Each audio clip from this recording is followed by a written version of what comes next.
Betul? Betul para penghafal Quran? Betul ya? Karenanya Allah tidak sembarangan. Kenapa Allah pilih duha untuk bersumpah itu? Dan antum tahu tentang duha dengan ibadah istimewanya, dengan sholat sunnahnya istimewa. Karenanya para ulama mengatakan, sebagian ulama mengatakan bahwa ibadah sunnah yang paling, sholat sunnah yang paling baik di siang hari adalah duha. Sholat sunnah yang paling baik di malam hari adalah tahajud. Karena menjadi waktu istimewa. Kalau semua tulang kita perlu dapat sedekah, betul? Maka duha mewakilinya. Kalau semua perlu disedekahi, amar ma'ruf sedekah, nahi mungkar sedekah, membantu orang lain sedekah, semua sedekah, duha cukup mewakilinya. Ini luar biasa tentang waktu duha. Karena Allah bersumpah dengan duha. Tapi mengapa setelah duha Allah bersumpah dengan malam? Berbalik lagi gelap, Pak. Gelap lagi ya.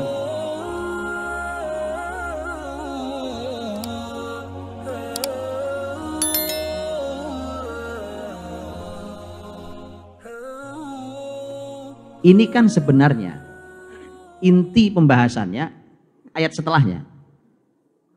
Ma wadda'aka rabbuka wa ma qala. Begitu kan? Tuhanmu tidak meninggalkanmu. Tuhanmu tidak marah, Muhammad. Allah Maha Kuasa untuk langsung mengatakan Bismillahirrahmanirrahim. Ma wadda'aka rabbuka wa ma qala. Bisa atau enggak bisa? Allah Maha Kuasa. Tidak perlu buka pakai wadduha wal laili idza saja. Tapi itu indahnya Quran, Pak. Itu indahnya Quran. Allah ingin mengungkapkan cintanya kepada nabinya di muqaddimahi dengan penguatan sumpah tentang alam ini. Jadi, tapi gini, kira-kira seorang suami ingin mengungkapkan cintanya pada istrinya. Wadduha wal laili idza saja. Demi Allah aku mencintaimu. Benar kan? Atau salah, Pak? Salah, enggak boleh. Makhluk tidak boleh bersumpah dengan makhluk. Kita hanya diizinkan bersumpah dengan Allah SWT. Man halafa bi ghairillahi faqad asyrak. Siapa yang bersumpah dengan nama selain Allah sungguh telah berbuat kemusyrikan. Jadi jangan dicoba ya, ini khusus ayat kalau ini. Ya. Artinya bahwa terserah Allah Subhanahu wa taala bersumpah dengan makhluk istimewanya yang mana.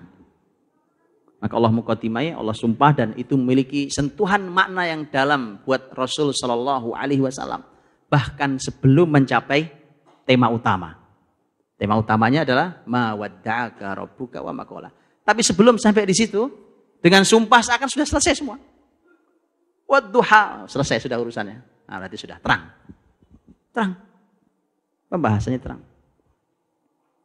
Ya. Antum melihat ayat wasyams wadduhaha. Antum lihat ayat wal-laili. Surat Al-Lail apa permulaannya? Wal-laili idza yaghsha.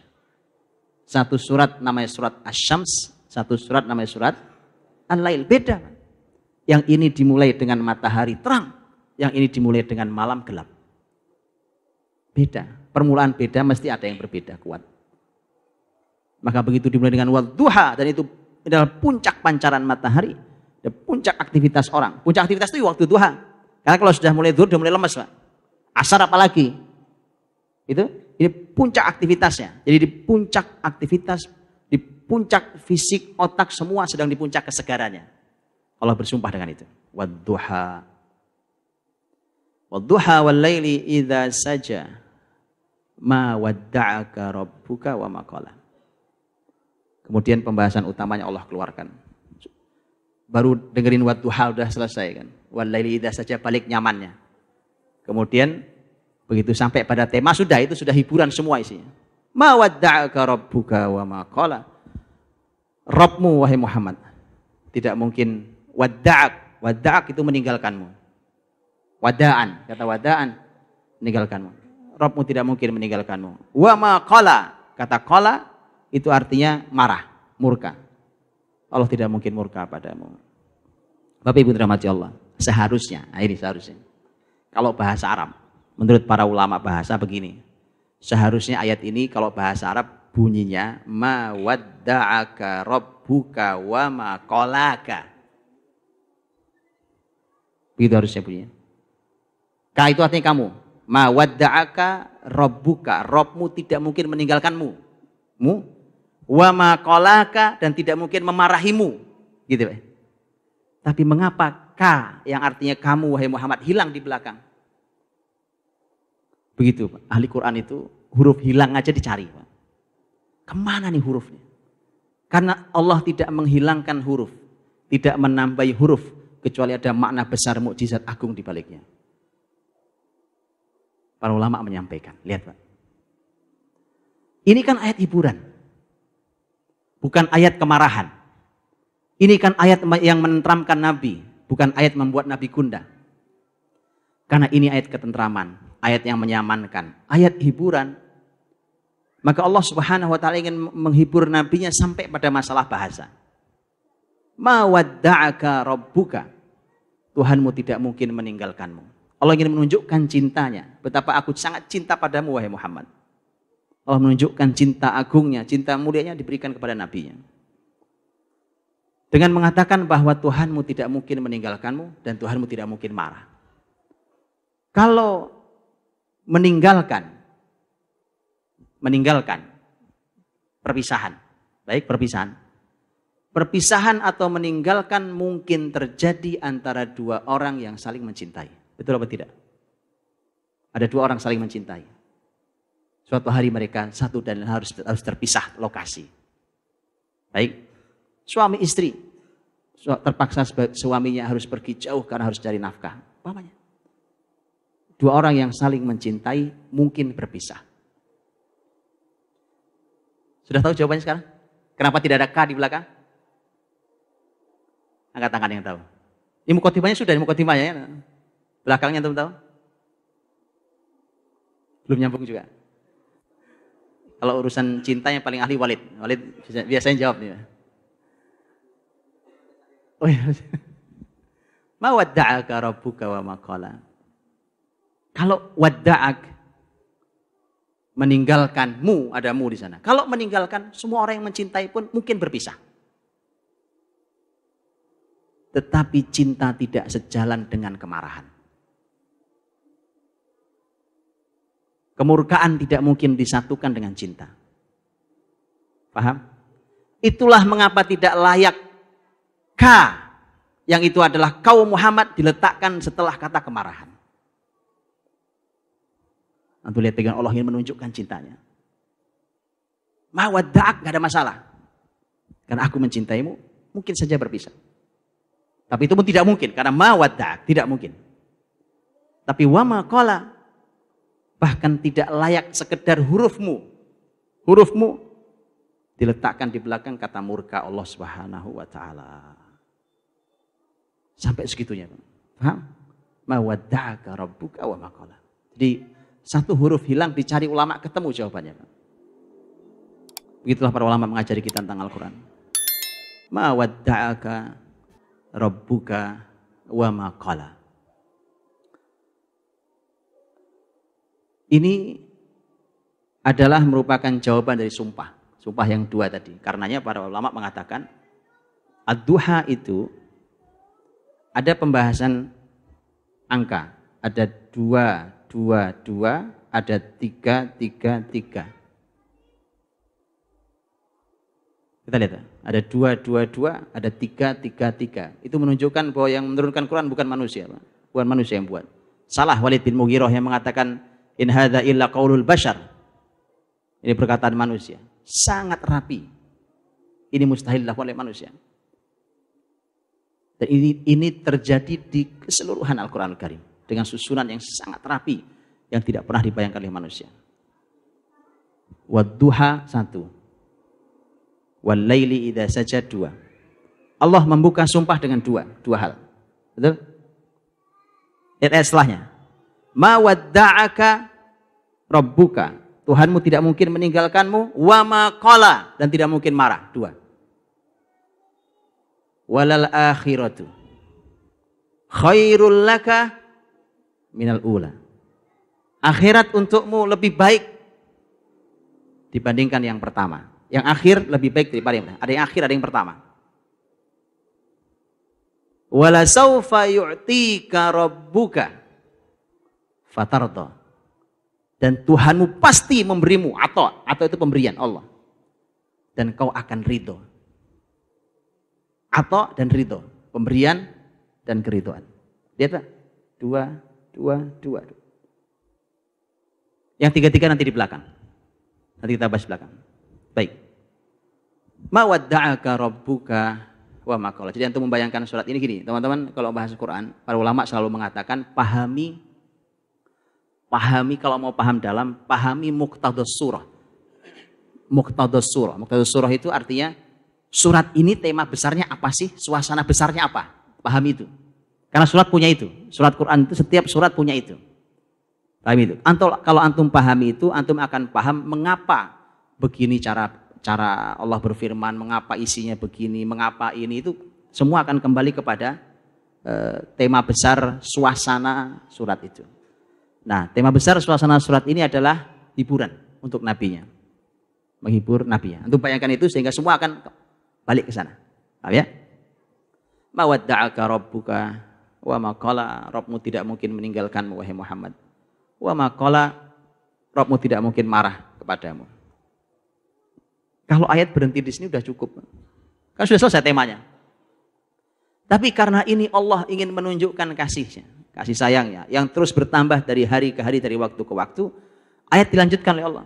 Ma wadda'aka rabbuka wa ma qala walal akhiratu khairul laka minal ula.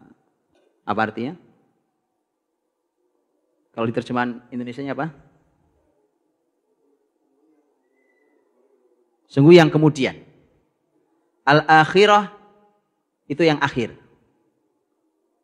Akhirah bisa bermakna akhirat nanti.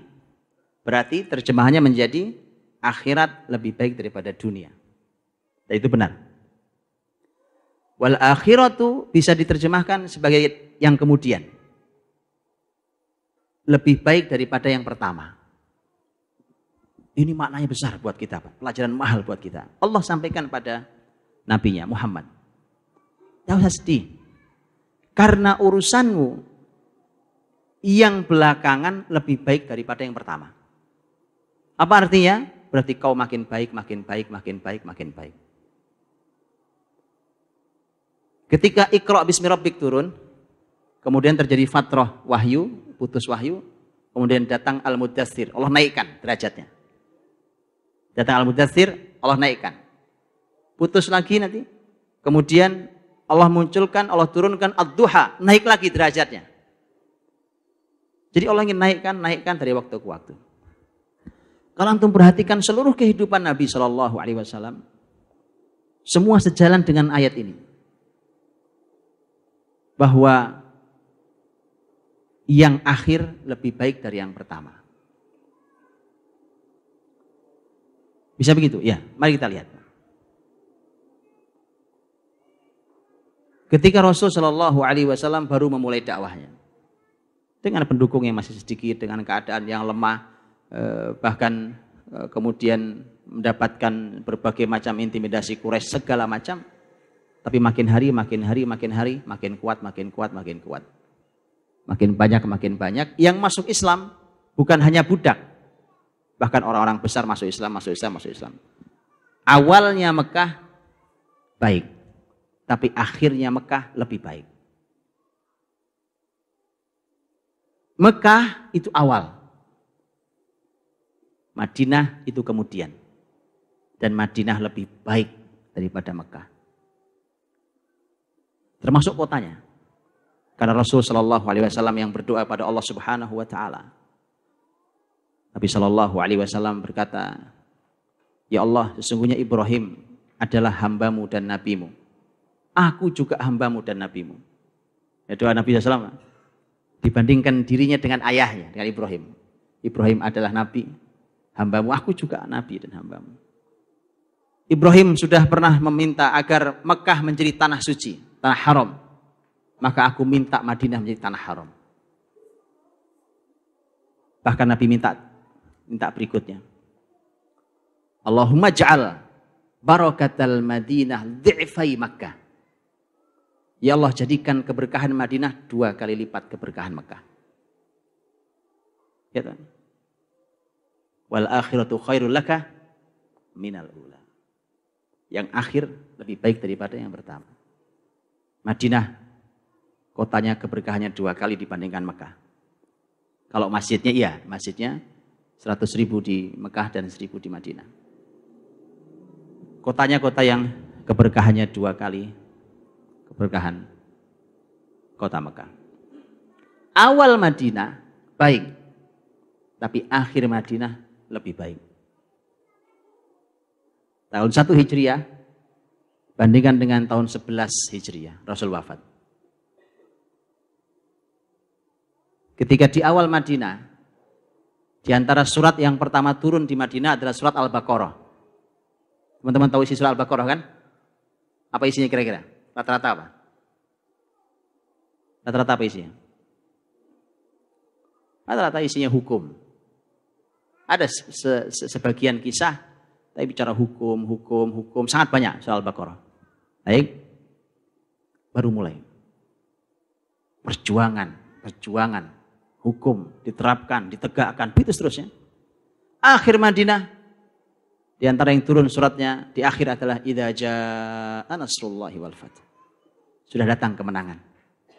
Di depan perjuangan, di belakang Allah katakan, sudah datang kemenanganmu wahai Muhammad. Pertolongan juga sudah datang. Apa hasil dari pertolongan dan kemenangan? Wa ra'aitan nasa yadkhuluna fi dinillahi afwaja. Itu adalah puncak kemenangan. Jadi teman-teman, kalau membuat program apapun, lembaga apapun, atau mau membuat partai apapun, membuat negara mana kan, itu target terbesarnya manusia dapat hidayah. Puncak dari prestasi kita seharusnya adalah manusia beramai-ramai mendapat hidayah. Itu baru berhasil namanya.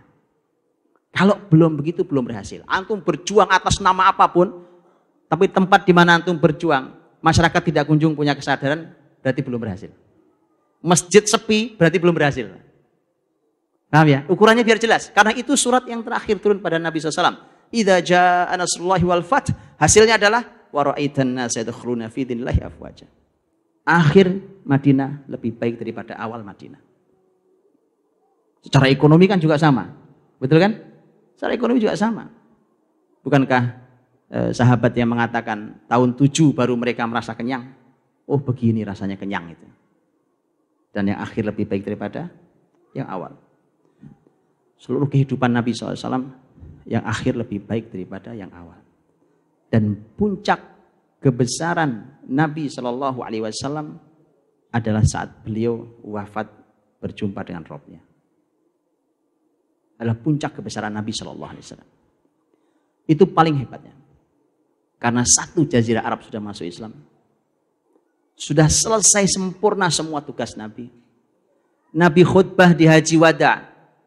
Haji Wada tahun 10 Hijriah. Beberapa bulan sebelum beliau wafat. Beliau hanya perlu mendapat satu kesaksian. Ala hal balaghtu. Apakah aku telah menyampaikan semua pada kalian? Allahumma syhad. Ya Allah saksikan mereka. Saksikan bahwa mereka menyaksikan itu. Bahwa aku telah menyampaikan semuanya. Sempurna sudah tugas Nabi di bumi ini. Menyampaikan risalah Allah Subhanahu wa ta'ala. Dan kemudian Allah memberikan pilihan pada nabinya. Nabi SAW mengatakan bal ilar rafiqil a'la. Aku pulang saja kepadamu ya Allah. Karenanya ini pelajaran luar biasa, Pak. Kemudian akhirat jelas lebih baik daripada dunia. Makanya pelajaran untuk kita adalah grafik hidup kita mestinya begitu. Dari hari ke hari, dari tahun ke tahun harus lebih baik yang akhir dibandingkan yang pertama. Pelajaran mahal buat kita. Tidak boleh grafik nurun. Kalau ada yang nurun, antum harus evaluasi sangat serius. Karena kehidupan Nabi grafiknya naik begini terus sampai masuk surga. Begitu. Wal akhiratu khairul laka minal ula. Naik terus. Jadi kehidupan kita harus seperti itu. Dan hari terbaik kita dari semua kebaikan yang kita lakukan, baik. Dari semua kebaikan yang kita lakukan, ya, karena contohnya tadi, kalau ayat mengatakan bahwa mawadda'aka rabbuka wa ma qala wal akhiratu khairul laka minal ula, yang kemudian lebih baik daripada yang pertama, itu bukan berarti yang pertama jelek. Yang pertama baik, yang kemudian lebih baik. Begitu hidup itu. Hidup itu harus begitu. Jadi yang sekarang baik, esok lebih baik. Dan karenanya hari terbaik kita adalah hari ketika kita menghadap Allah Subhanahu wa taala. Itu adalah hari terakhir kita di muka bumi. Di dunia ini. Karena baik, tambah baik, begitu seterusnya. Sehingga hari terakhir kita harus menjadi hari yang terbaik yang ada di muka bumi ini. Dan itu adalah hari terbaik Rasul. Dan ini sesuai dengan sabda Nabi Shallallahu Alaihi Wasallam, khairul a'mali khawatimuha. Amal terbaik itu harusnya yang paling belakang itu. Yang di awal mungkin perlu perbaikan. Kemudian terus baik. Sampai menjadi baik, lebih baik dan paling baik. Kemudian menghadap Allah Subhanahu wa taala. Itu ketika yang awal lebih baik, yang kemudian lebih baik daripada yang awal, itu yang pertama. Wala saufa yu'tika rabbuka fatardo. Dan Rabbmu akan memberikan kepadamu. Ada ato, yu'tika, itu ato, itu pemberian. Wala saufa yu'tika Rabbuka, Rabbmu, fatardo, maka kau akan ridho. Lihat, Habib dirahmati Allah SWT. Ayat ini dimulai dengan penguat dan penunda. Sekaligus jadi dua. Jadi satu itu. Penguat dan penunda. Wala, lamnya itu penguat, mengatakan pasti. Allah untuk menguatkan kalimat, betul ya? Wala saufa itu penunda. Berarti apa maksudnya? Pasti, cuma sabar. Paham ya Pak? Pasti, tapi ini ada tundanya, ada jedanya. Paham? Enggak sekarang. Lihat Allah ingin mengajari begitu. Oh, itu konsep Allah mendidik nabinya, itu konsep nabi mendidik sahabatnya, itu konsep sahabat mendidik anaknya, dan itu harusnya konsep kita didik anak kita. Ada konsep itu konsep tarbiyah dari Allah langsung. Pasti nak, cuma nanti. Ya. Wala saufa, lam dan saufa. Lamnya pasti, saufanya nanti. Wala saufa yu'tika. Apa yang pasti dan nanti? Pemberian. Atau itu pasti, tapi nanti. Gak semuanya hari ini. Pemberian itu ada waktunya. Tidak semua diberikannya hari ini. Ya, wala saufa yu'tika. Makanya Nabi terbiasa bersabar. Dan karena itu didikan Nabi ke sahabat juga biasa bersabar. Antum tahu Suraqah bin Malik kan? Suraqah bin Malik waktu Nabi hijrah ngejar Nabi SAW jatuh berkali-kali ya kan? 3 kali jatuh, kemudian Suraqah saya minta keamanan Muhammad, ya, minta keamanan. Kata Nabi ya. Kemudian kalau kau masuk Islam Suraqah, kau akan memakai 2 gelang Kisra. Ini orang Arab Badui ya kan? Badui bukan siapa-siapa, dijanjikan Nabi 2 gelang Kisra. Itu 2 gelang mau diberikan loh Pak. Bukan megang loh. Megang itu nggak boleh semua orang megang, itu punyanya Kisra. Khusus semua dunia tahu itu khusus hanya dia yang bisa megang. Sekarang bayangkan bahwa kelak akan ada di kedua tanganmu siwaroi Kisra. 2 gelangnya Kisra itu. Anda tahu kan? Kisra itu janji Nabi waktu hijrah. Sementara Kisra baru selesai dan berhasil dibuka oleh muslimin di masa Khalifah Umar bin Khattab radhiyallahu anhu. Kurang lebih kisarannya sebelum tahun 20 Hijriah. 20 Hijriah, itu tahun 1. Lihat, sahabat terbiasa mendengarkan janji, pasti, tapi nanti. Ya, pasti, tapi nanti. Ini konsep pendidikan mahal. Mahal sekali. Karena dia melatih menjaga keyakinan, yakin pasti diberi, dan dia berlatih kesabaran sampai janji itu tiba. Wala saufa. Ya. wala saufa yu'tika. Tuhanmu pasti memberi. Sesungguhnya dirahmati Allah. Dari sejak awal itu kan Allah Subhanahu wa taala sesungguhnya ingin menunjukkan cintanya. Betul ya? Ingin menunjukkan cinta Allah pada nabinya. Aku begitu mencintai Muhammad. Allah menunjukkan, Allah Rabbul Alamin menunjukkan cintanya pada makhluk terbaik Rasulullah Muhammad SAW. Karenanya kaidahnya begitu, Pak. Kan di depan bicara cinta. Ma wadda'aka rabbuka wa ma qala, itu cinta, semua cinta. Walal akhiratu khairul laka minal ula, dan seterusnya. Wala sawfa yu'tika rabbuka, ketika Rabbmu memberi, itu terbukti, Pak. Ketika Allah mencintai, pasti Allah memberi.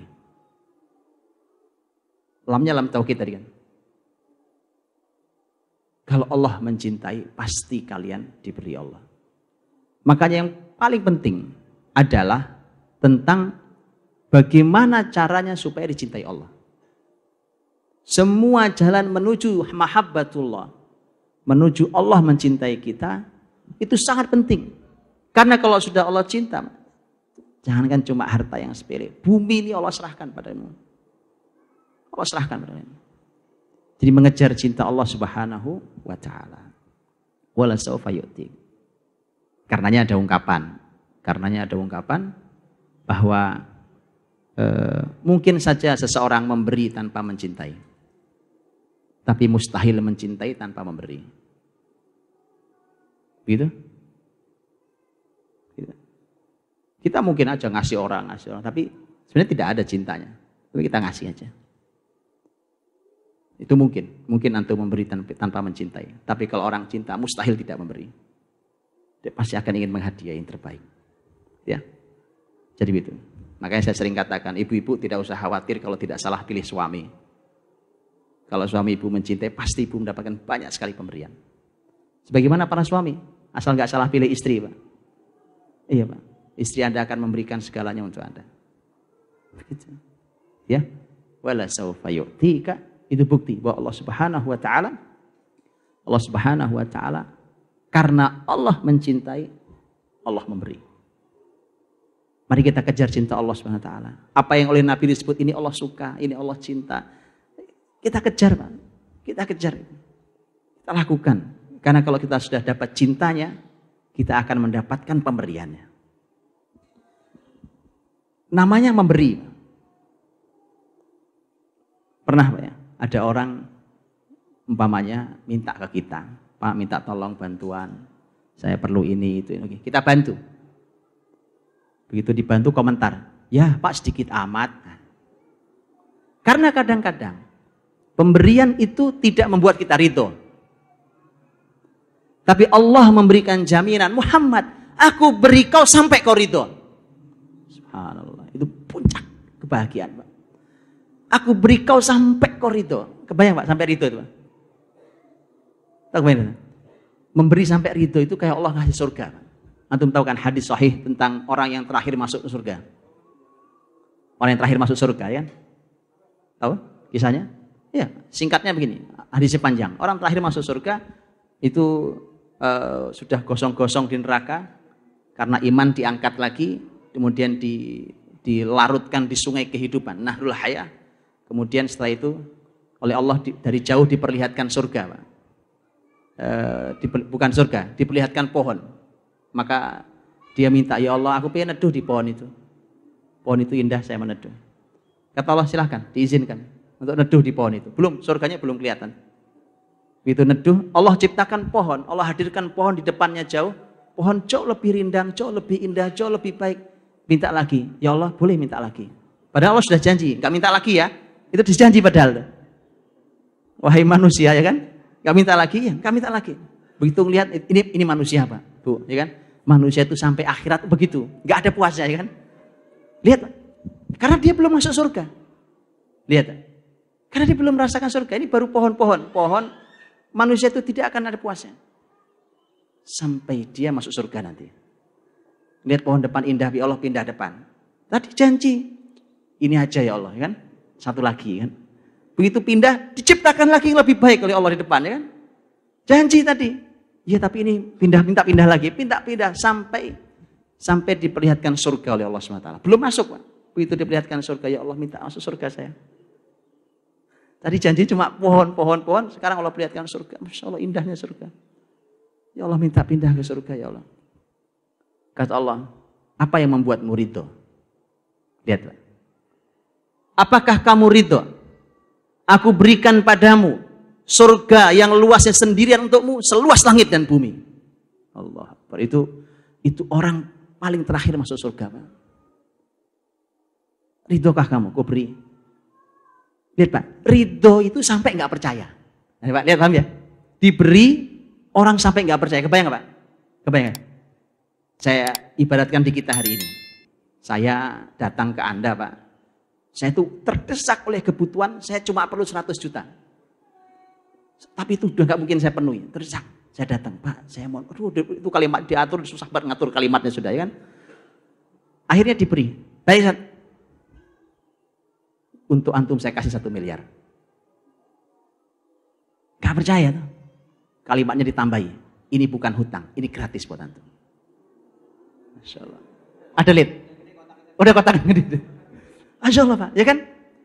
Jadi ridho itu, Pak, ridho terhadap pemberian itu sampai kita nggak percaya. Benarkah itu diberikan? Benarkah saya berhak? Makanya manusia yang tadi terakhir masuk surga, dia berkata, atastahzi'u bi wa anta rabbul atastahzi'u bi wa anta rabbul alamin. Ya Allah, apa kau ngejek aku padahal kau Rabbul Alamin, masuk ngejek saya? Manusia begitu, Pak. Saking dia nggak percaya, masa orang kayak saya pantas dapat surga seluas langit dan bumi? Subhanallah, ya kan? Begitu, Pak. Wala saufa yu'tika rabbuka fatarda. Rabbmu wahai Muhammad akan memberimu sampai kau ridho. Subhanallah. Lihat, Bapak Ibu. Allah memberikan pada Rasulnya fisik beliau. Fisik beliau. Dan beliau ridho dengan fisiknya. Telinga yang tidak biasa, mata yang tidak biasa. Antum tahu? Telinga mata beliau gak biasa. Beliau mendengar dan melihat apa yang tidak dilihat oleh manusia biasa.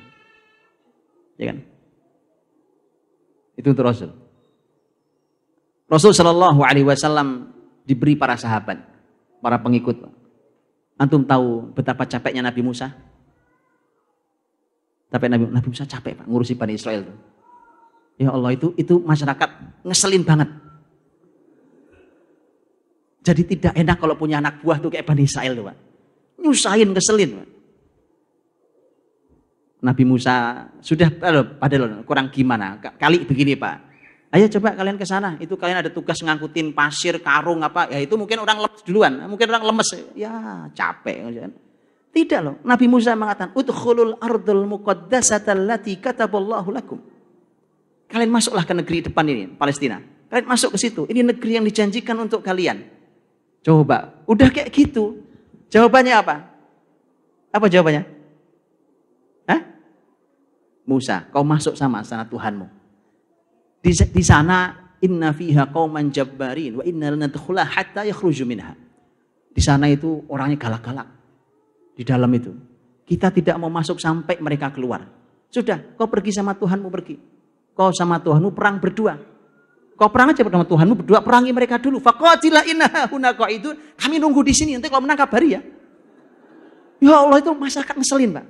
Wallah ngeselin banget itu masyarakat. Tapi Nabi Muhammad diberi sahabat yang Nabi ridho. Nabi ridho dengan semua kebaikan, kesolehan sahabatnya. Ya kan? Saya begitu, Pak. Nabi ridho. Nabi ridho dengan Abu Bakar, Umar, Utsman, Ali, Abdurrahman, Thalha semua. Nabi ridho dengan semua mereka. Sampai Nabi harus mengatakan, khairun nas qarni. Manusia terbaik adalah zamanku ini. Nabi ridho dengan sahabatnya. Wala saufa yu'tika rabbuka fatardo. Nabi diberi oleh Allah sampai Nabi ridho. Semua pemberian Allah sampai ridho. Begitu, Pak. Jadi untuk mendapatkan pemberian Allah sampai kita ridho, maka kejar cinta Allah. Tadi kan resepnya di depan tadi. Ma wadda'aka rabbuka wa ma qala adalah resepnya. Mari, Pak.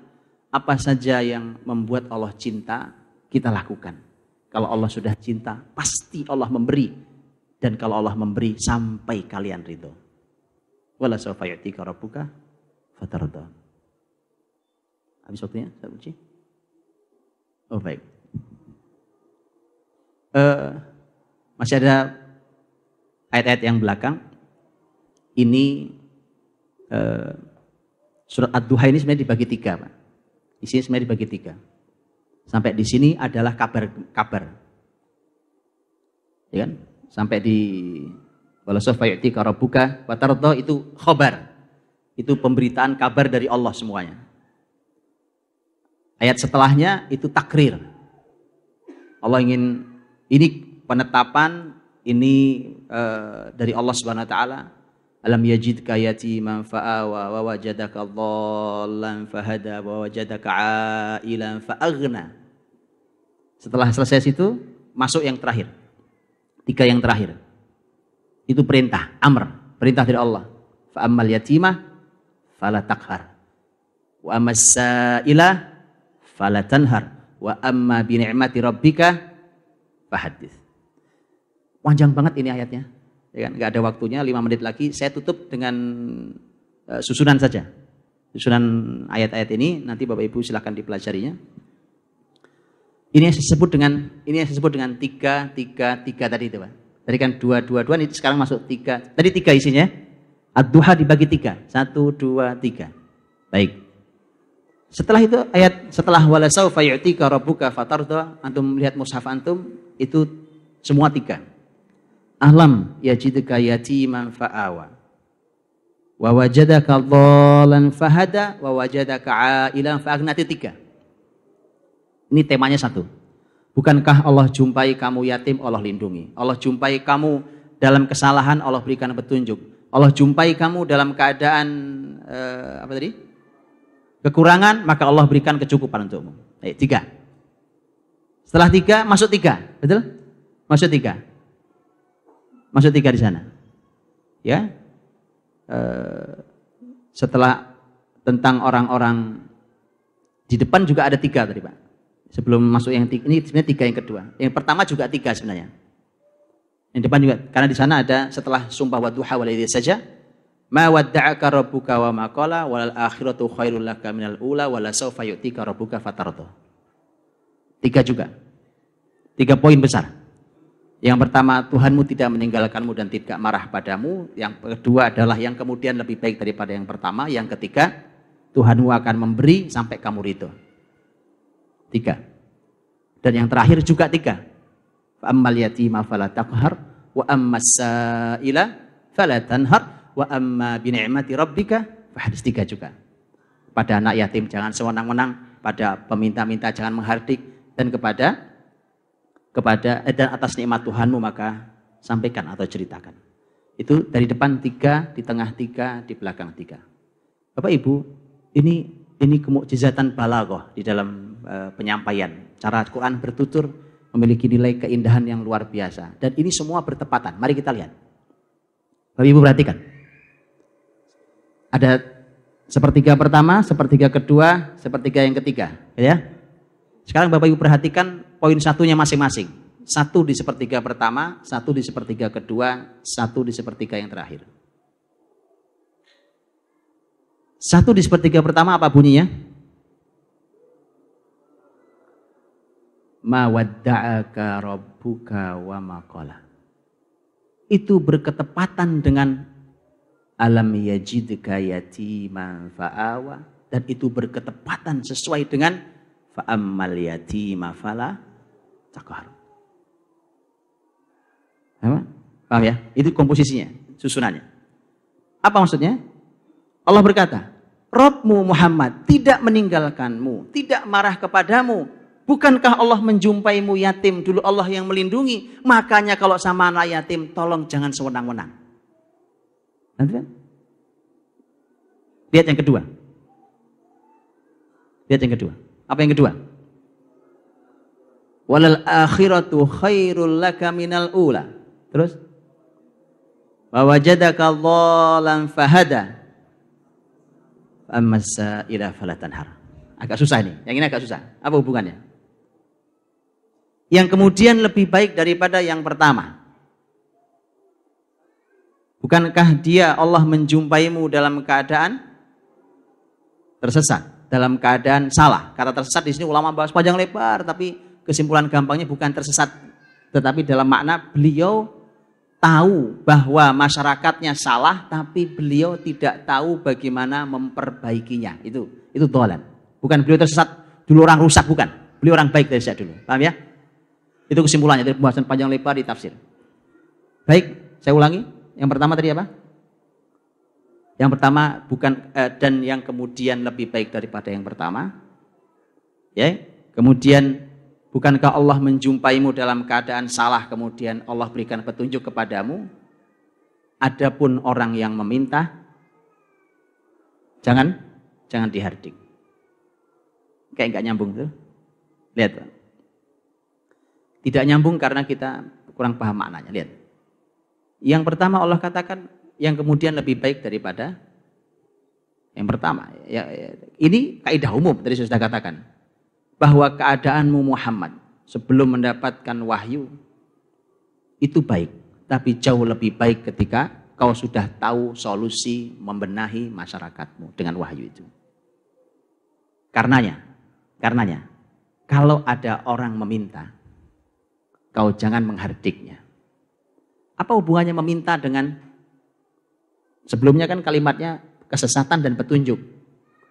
Karena ternyata Bapak Ibu dirahmati Allah, kata sa'il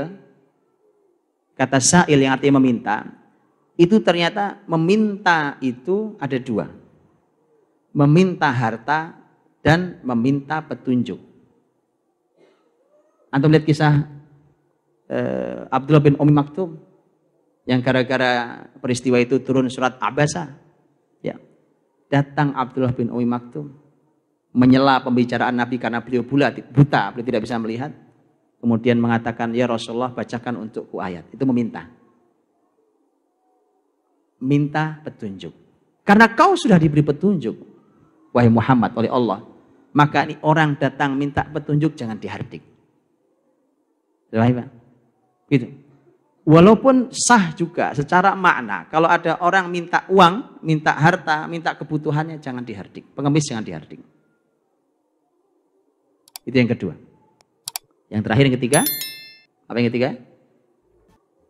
Wala sawfa yu'tika rabbuka fatardha wa wajadaka 'ailan fa aghna wa amma bi ni'mati rabbika fahaddits.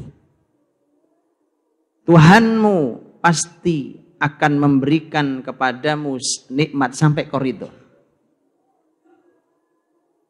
Bukankah Allah dulu menjumpaimu dalam keadaan kekurangan, kemudian Allah berikan kecukupan? Maka dari itu, kalau kau dapat nikmat, ceritakan nikmat itu. Ini lebih nyambung, lebih mudah dipahami. Sampai waktu habis. Tulisannya waktu habis. Baik, Bapak Ibu dirahmati Allah. Jadi itu, adapun nanti antum silah ini seluruh sirah nabawiyah terkandung di ayat ini, surat ini. Gitu ya. Tentang bukankah dulu yatim Allah lindungi kamu. Ya, awalnya yatim. Seluruh dari mulai dilahirkan sampai beliau wafat semua perlindungan Allah. Ketika Nabi dulu tidak tahu bagaimana membenahi masyarakatnya, kemudian Allah memberikan hidayah dari awal sampai akhir. Ketika dulu Nabi kekurangan, Allah berikan kecukupan. Antum tahu? Para ahli tafsir banyak yang menafsirkan begini, Pak. Bahwa dulu kan kau miskin Muhammad.